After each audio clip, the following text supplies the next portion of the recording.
ایک ہی کہتی ہیں کہ میں دن میں سورہ یاسین پڑھا کرتی تھی، رات کو سورہ ملک پڑھتی تھی. تو کسی نے کہا کہ کیوں پڑھتی ہیں آپ، قرآن کو ترجمے کے ساتھ کیوں نہیں پڑھتی ہیں؟ تو میں نے پھر ان صورتوں کو پڑھنا چھوڑ دیا اور قرآن کو ترجمے سے پڑھنا شروع کیا، جس کی مجھے برکات حاصل ہوئیں. دیکھیں ترجمے اور تفسیر کے ساتھ قرآن پاک پڑھنے کی تو ہم بھی آپ کو بہت زیادہ ترغیب دیتے ہیں. ان صاحب نے کہا آپ ترجمے سے پڑھیں، میں کہتا ہوں صرف ترجمے سے کبھی قرآن کو مت پڑھیے گا، آپ ہدایت کی طرف نہیں آئیں گی بلکہ گمراہی کی طرف چلی جائیں گی، کیونکہ صرف ترجمے سے اللہ تبارک و تعالی کا صحیح مقصود یا صحیح مقصد سمجھ میں آ جائے، ایسا نہیں ہو سکتا. یہ سوال آیا ہے کہ عام آدمی ترجمہ قرآن پڑھ کر سمجھ سکتا ہے یا نہیں. یہ اصل میں میرے ایک جواب پر شاید ان کا سوال ہو. یہ بات ذہن میں رکھیں کہ تلاوت قرآن کرنا تو ہر بندے کا حق ہے، لیکن اگر وہ تلاوت کے ساتھ ترجمہ بھی پڑھنا چاہتا ہے تو اسے چاہیے وہ کسی عالم کی زیر نگرانی پڑھے، خود نہ پڑھے.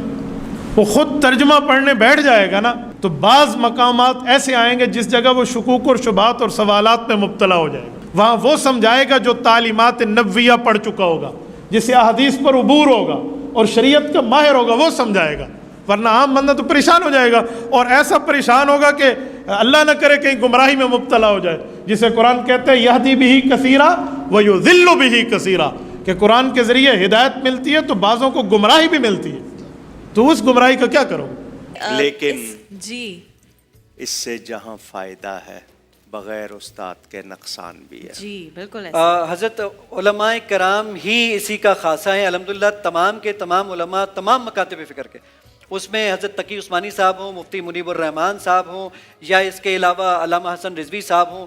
امام کعبہ سے میری 3 1-on-1 ملاقاتیں ہو چکی ہیں، ان تک سے لے کے سعودی عرب کے تمام علماء کو دکھا کے وہ سرٹیفکیٹ بھی موجود ہے. میرے خیال میں کہ جو آپ کی سمجھنے کے لیے ضروری ہے. جی جی بالکل، بغیر استاد کے اس کا نقصان بھی تو ہم اس وقت پوری دنیا کے اندر جتنے بھی مسلمان روڈز پہ احتجاج کے لیے نکلے ہوئے ہیں، خواہ وہ غلط طریقے سے احتجاج کر رہے ہیں یا صحیح طریقے سے،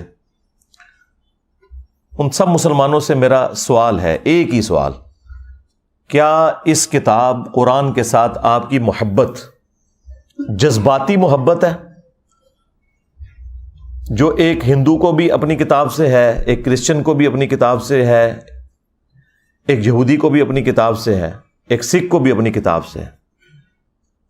تو وہ تو تمام ریلیجن کے ماننے والے لوگوں کو اپنی کتابوں کے ساتھ جذباتی محبت ہے. اس کے پیچھے کوئی علمی دلیل نہیں ہوتی سوائے اس کے کہ وہ ایسے خاندان میں پیدا ہوئے ہوتے ہیں کہ جن کا ریلیجن وہ ہوتا ہے. اگر تو یہ والی محبت ہے تو اس طرح کی محبت تو اللہ تعالیٰ کو نہیں چاہیے. اور اگر آپ کی واقعی اس کتاب کے ساتھ علمی محبت ہے، آپ نے پورے ہوش و حواس کے ساتھ اس کو ورڈ آف گاڈ مانتے ہوئے، اللہ کا کلام مانتے ہوئے ایکسیپٹ کیا ہے، اور محمد رسول اللہ صلی اللہ علیہ وآلہ وسلم کو خاتم النبیین مانا ہے، تو پھر آپ کی عقیدت اس دین کے ساتھ، اس کتاب کے ساتھ، وہ جذباتی نہیں بلکہ علمی ہونی چاہیے.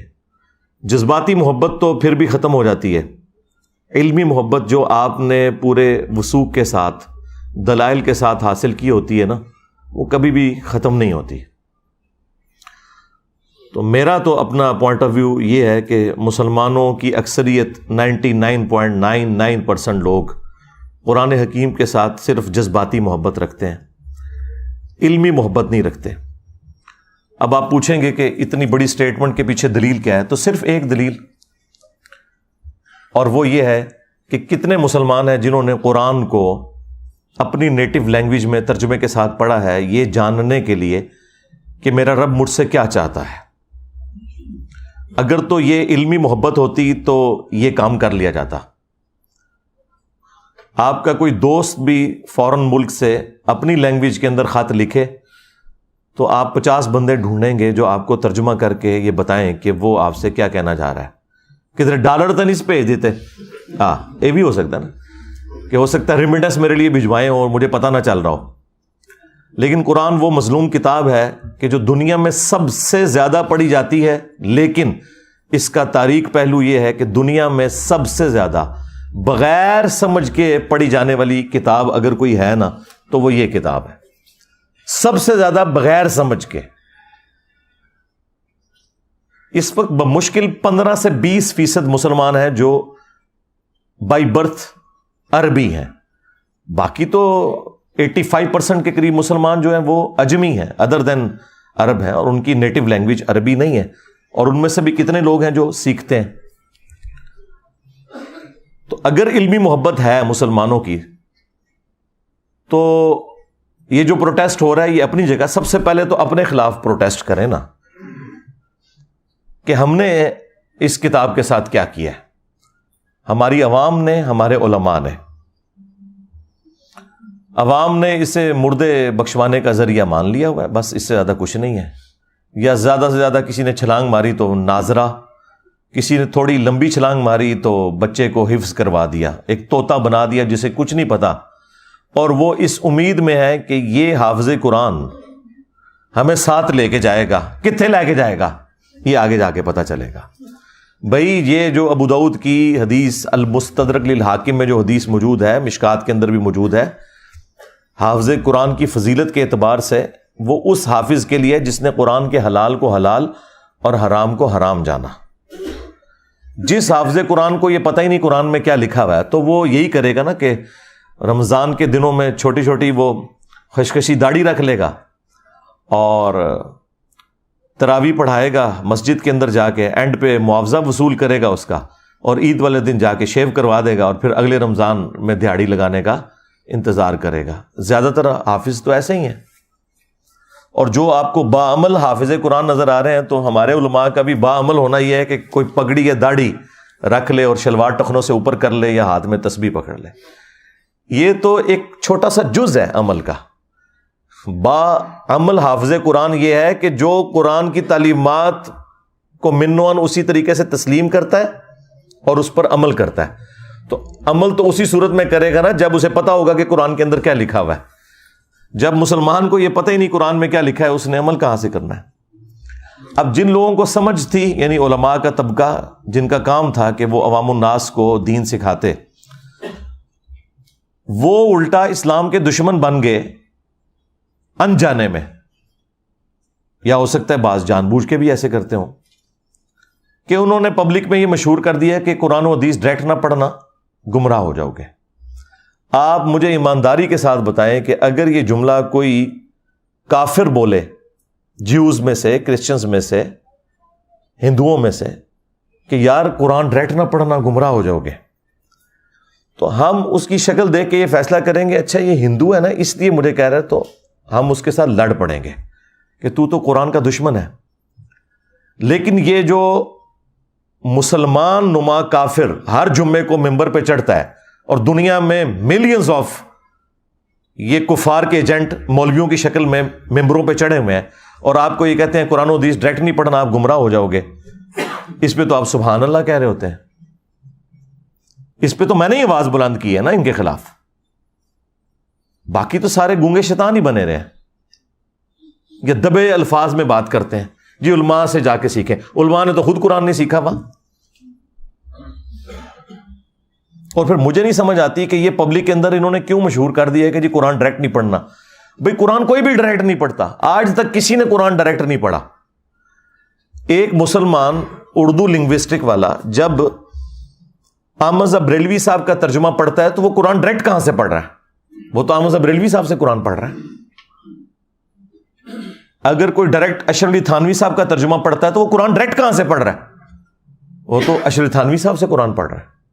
اب کیا دنیا میں کوئی بریلوی یہ جرت کرے گا کہ میں اعلیٰ حضرت احمد بریلوی سے بہتر قرآن کا ترجمہ کر سکتا ہوں؟ کوئی زندہ یا مردہ عالم دین جو بریلوی مکتب سے تعلق رکھتا ہو یہ کلیم کر سکتا ہے کہ میں قرآن کو احمد بریلوی سے بہتر ٹرانسلیٹ کر سکتا ہوں؟ نیور. یا کوئی دیوبندی زندہ یا مردہ یہ کلیم کرے کہ میں اشرف علی تھانوی صاحب سے بہتر ترجمہ کر سکتا ہوں؟ یا کوئی اہل حدیث کہے کہ میں جونا گڑھی سے بہتر ترجمہ کر سکتا ہوں؟ یا کوئی اہل تشیع میں سے کہ جی میں سید فرمان علی شاہ سے بہتر ترجمہ کر سکتا ہوں؟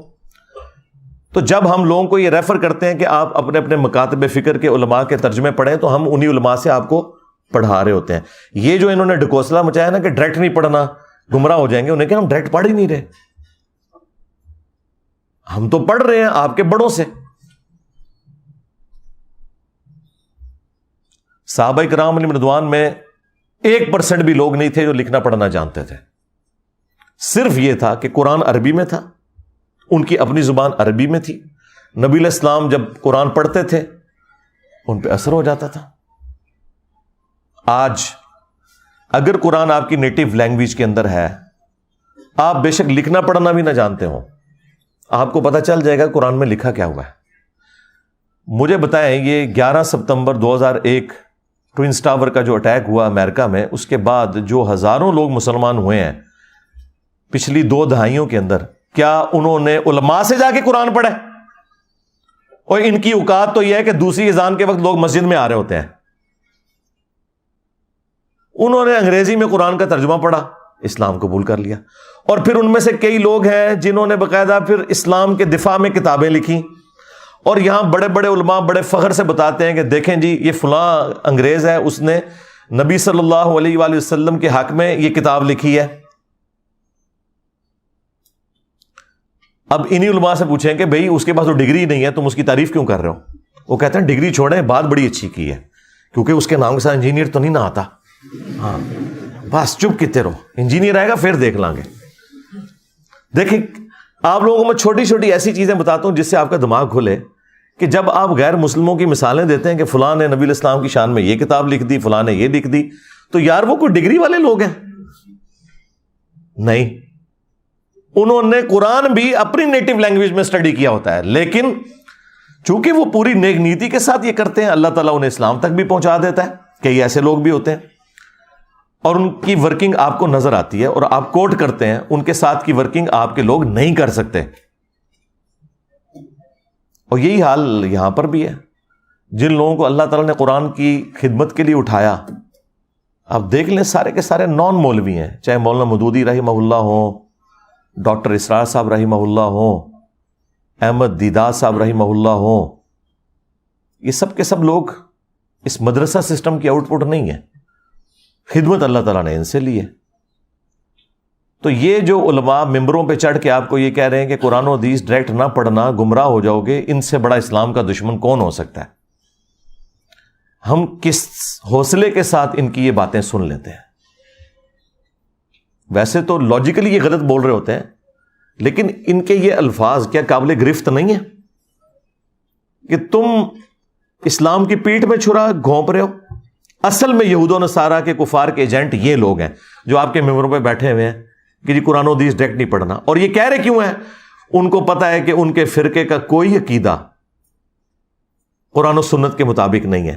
انہیں فوراً فکر لگ جاتی ہے کہ اگر کسی نے قرآن ترجمے سے پڑھا تو پھر مرے ہوئے بزرگوں کو، بابوں کو پکارنا چھوڑ دے گا، ایک اللہ کا پکارنے والا وہ بن جائے گا. ایاک نعبد و ایاک نستعین. انہیں یہ فکر لگ جاتی ہے کہ اگر اس نے صحیح بخاری اور صحیح مسلم پڑھ لی تو اسے تو پتہ چلے گا کہ نماز کا طریقہ تو ایک ہی لکھا ہوا ہے تمام کتابوں کے اندر، سنی ہو یا شیعہ. اور سنیوں کی بھی ٹاپ آف لسٹ جو کتابیں بخاری اور مسلم، اس میں تو نماز کا طریقہ رکوع میں جاتے وقت اور رکوع سے اٹھتے وقت رفع الیدین کے ساتھ لکھا ہے. تو میں پھر اس کو کیسے سنبھالوں گا؟ یہ تو آگے مجھ سے پوچھے گا کہ بخاری مسلم تمہارے مدارس میں اگر پڑھائی جا رہی ہے تو تم لوگ نماز سنت کے مطابق کیوں نہیں پڑھ رہے؟ یہ پیچھے ریزن ہے، ان کے چندے بند ہو جائیں گے. یہ آپ کو کبھی بھی قرآن و حدیث ڈائریکٹ نہیں پڑھنے دیں گے. اسلام کے ساتھ دشمنی یہ لوگ کر رہے ہیں، قرآن کے بڑے دشمن یہ ہیں. اور پھر دیکھیں کیسی دشمنی ہے ان کی. آپ کو یہ قرآن کے حوالے سے بجائے یہ بتانے کے کہ یہ کتاب ہدایت ہے، آپ کو یہ بتائیں گے جی قرآن میں تو لکھا ہے کہ قرآن پڑھ کے لوگ گمراہ بھی ہو جاتے ہیں. یہ سوال آیا ہے کہ عام آدمی ترجمہ قرآن پڑھ کر سمجھ سکتا ہے یا نہیں. یہ اصل میں میرے ایک سوال پر میرے ایک جواب پر شاید ان کا سوال ہو. یہ بات ذہن میں رکھیں کہ تلاوت قرآن کرنا تو ہر بندے کا حق ہے، لیکن اگر وہ تلاوت کے ساتھ ترجمہ بھی پڑھنا چاہتا ہے تو اسے چاہیے وہ کسی عالم کی زیر نگرانی پڑھے، خود نہ پڑھے. وہ خود ترجمہ پڑھنے بیٹھ جائے گا نا تو بعض مقامات ایسے آئیں گے جس جگہ وہ شکوک اور شبہات اور سوالات میں مبتلا ہو جائے گا. وہاں وہ سمجھائے گا جو تعلیمات نبویہ پڑھ چکا ہوگا، جسے احادیث پر عبور ہوگا اور شریعت کا ماہر ہوگا، وہ سمجھائے گا. ورنہ عام بندہ تو پریشان ہو جائے گا، اور ایسا پریشان ہوگا کہ اللہ نہ کرے کہیں گمراہی میں مبتلا ہو جائے، جسے قرآن کہتے ہیں یہدی بہ کثیرا ویضل بہ کثیرا، کہ قرآن کے ذریعے ہدایت ملتی ہے تو بعضوں کو گمراہی بھی ملتی ہے، تو اس گمراہی کا کیا کرو؟ استغفر اللہ۔ میری یہ بات یاد رکھیے گا، اگر کسی کا یہ عقیدہ ہے کہ قرآن لوگوں کو گمراہ کرتا ہے، ایسا شخص کافر ہے، اس کے کفر میں شک کرنے والا بھی کافر ہے۔ مسلمان کا یہ عقیدہ ہو ہی نہیں سکتا کہ یہ کتاب گمراہ کرتی ہے، ورنہ ہم غیر مسلم کو یہ کہیں گے کہ بھائی یہ لو کتاب پڑھو، گمراہ بھی ہو سکتے ہو، ہدایت بھی پا سکتے ہو، آگے تمہاری اپنی مرضی ہے۔ اوکے جی کول ہی رکھو، ہاں لاجیکل۔ آج اگر کوئی غیر مسلم اسلام قبول کرنا چاہے یا اسلام کو سٹڈی کرنا چاہے اور ہم سے پوچھے بتاؤ تمہاری کتاب کون سی ہے، ہم اسے قرآن دیتے وقت یہ کہیں گے کہ یہ ہماری کتاب ہے، لیکن 50-50 چانسز ہیں، گمراہ بھی ہو سکتے ہو، ہدایت بھی، کہ جی کول ہی رکھو۔ اور اگر کوئی میرے جیسا مسلمان وہ یہ کہے کہ یہ ہماری کتاب ہے، اسے پڑھو، یہ سراپا ہدایت ہے، اور آگے سے اگر وہ انگریز پوچھ لے کہ کیا تو نے بھی یہی قرآن پڑھ کے اپنے عقیدوں کی اصلاح کی تھی، تو 99% مسلمان جو ہے نا اس کا منہ دیکھیں گے کہ نہیں۔ پھر وہ آگے سے اگر یہ پوچھ لے کہ اگر تو نے اس کتاب سے ہدایت حاصل نہیں کی ہے تو مجھے کیوں مشورہ دے رہا ہے، تو ہمارے سر شرم سے جھک جائیں گے۔ قرآن میں کہیں نہیں لکھا یہ قرآن گمراہ کرتا ہے۔ وہ ایک جملہ، جس طرح میرے کلپ یہ چھوٹے چھوٹے کاٹتے ہیں نا، یہ اللہ کا کلپ کاٹا ہوا ہے ان مولویوں نے۔ یہ مولوی اتنے ظالم ہیں کہ یہ اللہ کے بھی کلپ کاٹتے ہیں۔ یضل بہ کثیرا ویہدی بہ کثیرا، یہ اللہ کا کلپ انہوں نے قرآن سے کاٹا ہے۔ قرآن میں یہ نہیں لکھا ہوا تھا کہ یہ کتاب گمراہ کرتی ہے۔ قرآن میں تو یہ لکھا تھا کہ اللہ تعالیٰ اس بات سے حیا محسوس نہیں کرتا کہ وہ بات سمجھانے کے لیے مچھر کی مثال دے یا اس سے بھی کسی حقیر چیز کی، اس کا مقصد بات سمجھانا ہے۔ لیکن جو واقعی بات ماننے والے ہوتے ہیں، اللہ تعالیٰ فرماتا ہے کہ وہ یہ جانتے ہیں کہ یہ قرآن اللہ تعالیٰ کی طرف سے حق ہے، اور جو بات ماننے والے نہیں ہوتے وہ اس میں کیڑے نکالتے ہیں، اور وہ کہتے ہیں کہ اللہ نے قرآن میں یہ مثال کیوں بیان کی، سورۃ الحج میں مکھی کی بیان کر دی، سورہ العنکبوت میں مکڑی کی بیان کر دی، تو اللہ تعالیٰ تو اتنی بڑی ہستی ہے تو یہ چھوٹی چھوٹی مثالیں کیوں بیان کرتا ہے؟ تو اس کے جواب میں اللہ تعالیٰ نے فرمایا کہ جو اہل ایمان ہے وہ تو جانتے ہیں کہ یہ حق ہے تیرے رب کی طرف سے، کیونکہ اس کا مقصد بات سمجھانا ہے۔ اچھا استاد وہ ہوتا ہے جو اسٹوڈنٹ کے لیول پہ اتر کے بات کو سمجھاتا ہے، اپنے علم کا روب نہیں ڈالتا موٹے موٹے الفاظ بول کے۔ لیکن یہ لوگ جو ہیں ان کے لیے پھر اللہ تعالیٰ کہتا ہے تمہارے لیے جواب یہ ہے کہ یضل بہ کثیرا ویہدی بہ کثیرا، اللہ تعالیٰ اس کتاب کے ذریعے گمراہ کر دیتا ہے بہت سے لوگوں کو، کن لوگوں کو کہ جو نہیں مانتے کہ یہ اللہ کا کلام ہے اور جو اللہ کی مثالوں کے ساتھ ایگری نہیں کرتے، اور ہدایت دے دیتا ہے بہت سے لوگوں کو۔ وما یضل بہ الا الفاسقین، اور اس سے گمراہ نہیں ہوتے مگر جو فاسق ہیں، 2 نمبر لوگ جو اترے میں ہیں۔ اس کو مثال سے سمجھیں کہ ایک ہی بارش ہے، وہ اگر گندگی کے ڈھیر پر برسے گی تو وہاں سے تعفن نکلے گا، اور اگر مٹی پہ برسے گی وہاں سے پھول اور پودے نکلیں گے۔ تو اللہ تعالیٰ فرما رہا ہے کہ جو یہ قرآن کو تانا دیتے ہیں نا کہ قرآن میں چھوٹی چھوٹی مثالیں کیوں آئی ہیں، تو اللہ تعالیٰ نے فرمایا کہ جو اہل ایمان ہے وہ تو جانتے ہیں کہ اللہ بات سمجھانا چاہ رہا ہے، اور تم چونکہ بات نہیں سمجھنا چاہ رہے تو یہ اسی لیے نازل ہوئی ہے تاکہ تم اس میں کیڑے نکالو اور گمراہ ہو جاؤ۔ یہ بات اللہ تعالیٰ نے تانے کے طور پر، ٹونٹ کے طور پہ کی تھی، نہ کہ یہ بتایا تھا کہ قرآن گمراہ کرتی ہے۔ اللہ نے کہا کہ جو قرآن کو نہیں ماننا چاہتا وہ گمراہ ہو جائے گا، اور جو قرآن کو ماننا چاہتا ہے وہ ہدایت پا جائے گا، یہ بتایا ہوا تھا۔ اس کو انہوں نے کہہ دیا قرآن گمراہ کرتا ہے، نعوذ باللہ۔ یہ تو لکھے نہیں، یضل بہ، اللہ نے اس مثال کے ساتھ بہت سے لوگوں کو گمراہ کر دیا۔ کن کو گمراہ کر دیا؟ جو لوگ اس مثال کو نہیں ماننا چاہتے، چھوٹی چھوٹی مثالوں کو، اور بہت سے لوگوں کو ہدایت مل گئی. جس طرح قرآن میں کئی جگہ ہے کہ جب قرآن نازل ہوتا ہے تو جو اہل ایمان ہے ان کا ایمان بڑھتا ہے. جب کافر ان سے پوچھتے ہیں کہ یہ آیات نازل ہونے سے کیا ہوا, تو اللہ تعالیٰ فرماتا ہے کہ اہل ایمان تو کہتے ہیں ہمارا ایمان بڑھتا ہے اس سے. یعنی جو بات ماننے والے ہیں ان کا ایمان بڑھے گا. اگر کسی کا ایمان نہیں بڑھ رہا اور وہ کہہ رہا ہے میں اس سے گمراہ ہو رہا ہوں, تو اس کا مطلب یہ ہے کہ وہ تو ایمان والا ہی نہیں, اور یہ زیادہ تر مسلمان ہی کہتے ہیں. تو اپنے ایمان کی فکر کرو. پھر دوسری مثال آپ کو دیتے ہیں سورہ الجمعہ سے. وہ کہتے ہیں کہ جی سورہ الجمعہ میں اللہ تعالیٰ نے فرمایا ہے علماء یہود کی مثال گدھوں کی سی ہے جس طرح گدھے پر کتابیں لاد دی جائیں. تو یہ کوئی کتابیں سامنے رکھ کے یا کتابیں پڑھ کے کوئی بندہ عالم نہیں بن جاتا. یہ تو اللہ تعالیٰ نے گدھوں کی مثال بیان کی ہے. حالانکہ یہ انہی کو ہی اللہ تعالیٰ نے گدھوں سے مثال دی ہے کہ جو لوگ کتابیں صرف سامنے رکھتے ہیں پڑھتے نہیں, ان کے شوکیسوں میں سجی ہوئی ہوتی ہیں. کیوں؟ گدھے پہ اگر آپ کتابیں لاد دیں تو گدھا کتاب کا صرف بوجھ اٹھا سکتا ہے, پڑھ نہیں سکتا. تو اللہ نے علماء یہود کو کہا کہ تم نے بھی ان کتابوں کا بوجھ اٹھایا ہوا تھا کئی صدیوں سے, تمہیں پتا تھا کہ اس کتاب کے اندر آخری پیغمبر کی پیشگوئیاں لکھی ہیں, لیکن جب وہ پیغمبر آئے ہیں تم ان کے انکاری ہو گئے ہو. تو تمہاری مثال ان گدھوں کی سی ہے کہ جن پہ کتابیں لدی ہیں, تم نے وہ کتاب پڑھ کر اس پیغمبر کو نہیں پہچانا. کتاب پڑھنے والوں کو تانا نہیں دیا اللہ نے, نہ پڑھنے والوں کو گدھے کا ہے. یعنی آپ کے بھی علماء کو جنہوں نے شوکیسوں میں سجائی ہوئی اور کہتے ہیں قرآن ڈائریکٹ نہ پڑھنا گمراہ ہو جاؤ گے.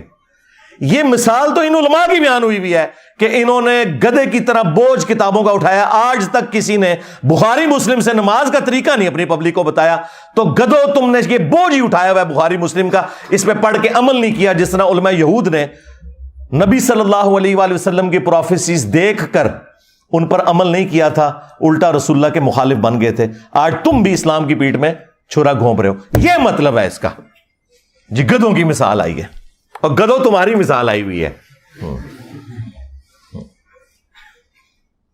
اور یہ گدھے کی مثال بخاری مسلم میں نبی الاسلام نے اپنے امت کے واعظین ان مولویوں کے بارے میں بھی فرمایا کہ میں نے کولو کا, جس طرح گدھا ہوتا ہے نا, جس طرح بیل ہوتا ہے نا, اس طرح گدھا بھی ہوتا تھا اگلے زمانوں میں. اس طرح میں نے جہنم میں ایسے لوگوں کو جو لوگوں کو نیکی کا حکم کا کہتے تھے خود کو نہیں عمل کرتے تھے, یعنی کہ مولوی طبقہ علامہ پڑھنے والا, تو ان کو میں نے انتڑیوں کے گرد, اپنی انتڑیوں کے گرد جہنم میں چکر لگاتے ہوئے دیکھا ہے گدھے کی مانند. تو نبی الاسلام نے انہیں گدھے کی مثال بیان کیا ہے. قرآن نے بھی کیا ہے, نبی الاسلام نے بھی کیا ہے. قرآن نے تو علماء سو کو کتا کہا ہے. سورۃ الاعراف کی آیت نمبر 175 اور 176 میں بلعام بن باعورہ جو ایک یہودی عالم تھا, تفصیل اس کی المستدرک للحاکم میں موجود ہے. اللہ نے علم دیا تھا لیکن پستی میں گر گیا, دنیا کا کتا بن گیا. اچھا وہ چندوں کے چکر میں پڑ گیا. اللہ نے کہا کہ ہم نے اسے علم دیا تھا لیکن وہ دنیا کا طلبگار ہو گیا.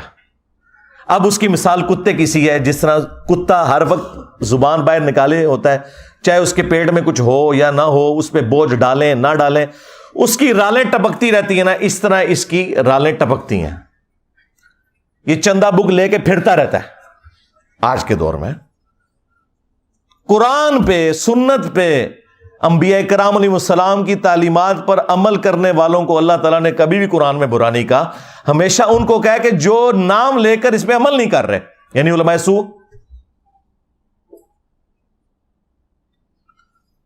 پھر ابو داؤد کے اندر وہ حدیث موجود ہے کہ نبی علیہ السلام نے فرمایا میری امت میں ایسے فرقے پیدا ہوں گے, ان میں ایسی بدعات سرایت کر جائیں گی جس طرح ہلکا کتا, یہ ریبیز جو ہوتے ہیں, یہ کسی کو کاٹ جائے اور اس کے ایک ایک رگ و ریشے میں اس کا زہر پہنچ جائے نا, اس طرح میری امت میں ایسے فرقے ہوں گے کہ جن کے اندر بدعات کا زہر پہنچ جائے گا جس طرح کتا کاٹ جاتا ہے.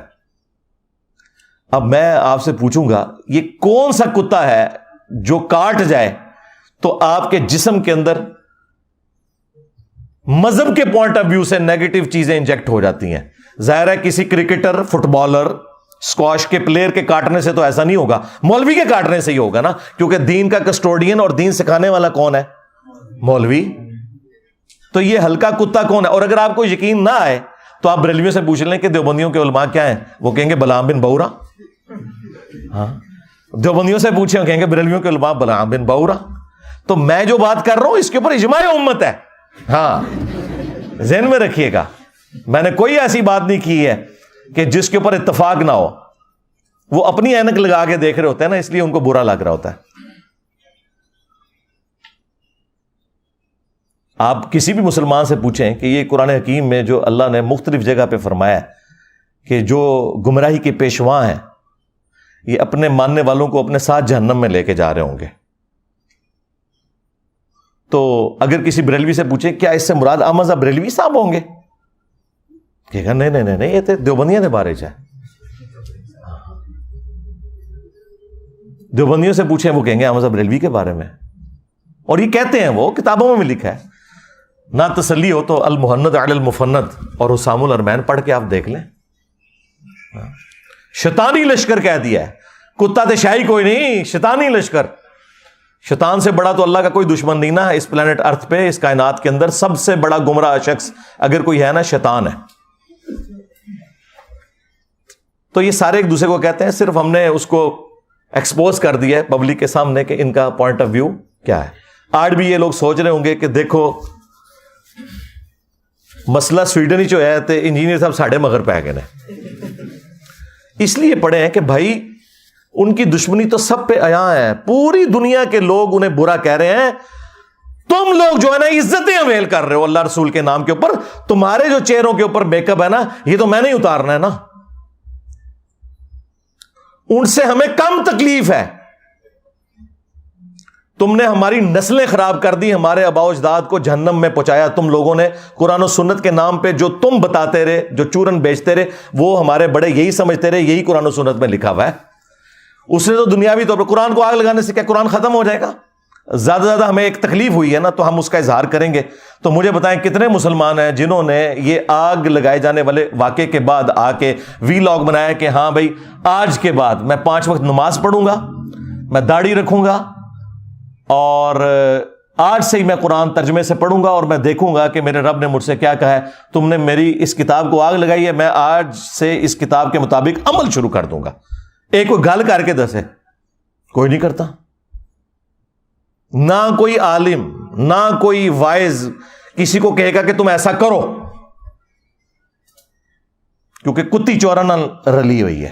ہاں گھر کی حفاظت کے لیے کتا رکھا جاتا ہے نا، اگر وہ چوروں کے ساتھ مل جائے تو پھر اس گھر کی حفاظت نہیں ہوتی. آپ کے بھی یہ علماء سو جن کو قرآن میں کتا کہا گیا، جنہیں سنن نبی داؤد میں نبی الاسلام نے کتا کہا، جنہیں قرآن میں گدھا کہا گیا، جنہیں بخاری مسلم میں نبی الاسلام نے گدھا کہا،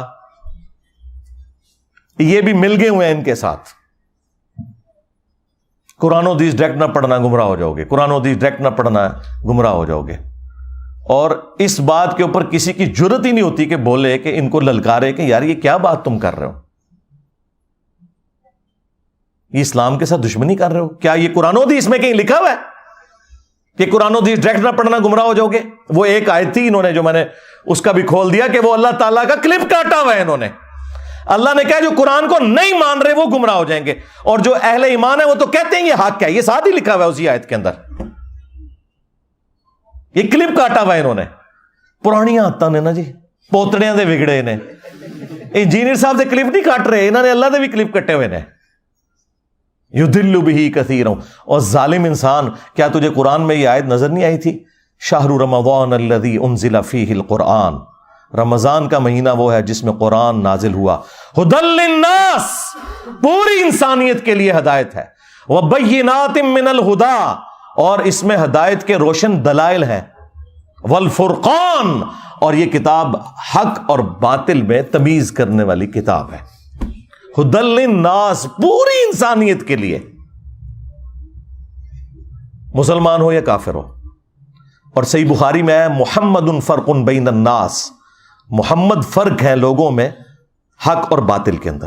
تو دیکھ لیں نہ انہوں نے قرآن کو پکڑا ہے نہ محمد صلی اللہ علیہ وآلہ وسلم کی تعلیمات کو پکڑا ہے.